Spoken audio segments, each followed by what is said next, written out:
ঢাকা বিশ্ববিদ্যালয়ের ছাত্র সংসদ এই জুলাই বিপ্লবের অন্যতম একটা আকাঙ্ক্ষা। আমরা গত 1 বছর ধরে বিশ্ববিদ্যালয় ক্যাম্পাসে আমাদের যতগুলো দাবি দেওয়া উত্থাপন করেছি, সেই জায়গায় আমাদের প্রথম দাবি ছিল ছাত্র সংসদ নির্বাচন দিয়ে দেওয়া।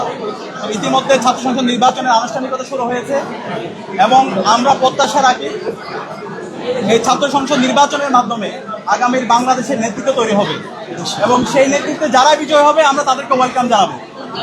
ইসলামী ছাত্র শিবিরের জায়গা থেকে আমরা চেয়েছি বিশ্ববিদ্যালয়ের যত ধরনের শিক্ষার্থী আছে আমরা সবাইকে আমাদের যে জোট হচ্ছে, আমাদের যে প্যানেল হচ্ছে সেখানে রিপ্রেজেন্ট করার জন্য। ইতিমধ্যে আমাদের প্যানেলে কারা কারা থাকছে সেটা আপনারা জানতে পেরেছেন।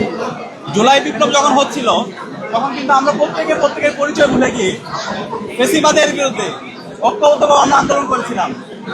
সেই জুলাই বিপ্লবের যে রিফ্লেকশন সেটা আমাদের প্যানেলের মধ্যে আমরা নিয়ে আসার চেষ্টা করেছি। এখানে ইসলামী ছাত্র শিবিরের এর বাইরে ইন্ডিপেন্ডেন্ট যারা অ্যাক্টিভিস্ট আছে তারাও আছে। এর পাশাপাশি আমাদের যে হচ্ছে চাকমা সম্প্রদায়ের আমাদের ভাইরা আছে, এর পাশাপাশি আমাদের বোনরা আছে।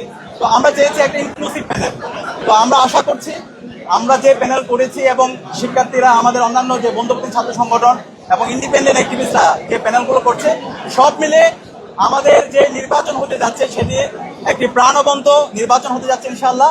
এবং শিক্ষার্থীদের যে আকাঙ্ক্ষা, জুলাইয়ের যে আকাঙ্ক্ষা, সেই আকাঙ্ক্ষার আলোকে আমরা আমাদের ইস্তেহারগুলো খুব দ্রুত সময়ের মধ্যে আপনাদের সামনে পেশ করব এবং আমরা আশা করছি এই ছাত্র সংসদ নির্বাচনের মাধ্যমে জুলাইয়ের শহীদদের যে আকাঙ্ক্ষা, সে আকাঙ্ক্ষায় আমরা আগামী বাংলাদেশ বিনির্মাণ করব। তাদের আকাঙ্ক্ষা হচ্ছে একটা ইনসাফ ভিত্তিক বাংলাদেশ বিনির্মাণ করা, ক্যাম্পাসে শিক্ষার্থীদের যে প্রত্যাশা সেই প্রত্যাশার আলোকে আমাদের এই ক্যাম্পাসকে নতুনভাবে ঢেলে সাজানো। তা আমরা আশা করছি সেই কাজ আমরা করতে পারবো ইনশাআল্লাহ। সবাইকে অসংখ্য ধন্যবাদ।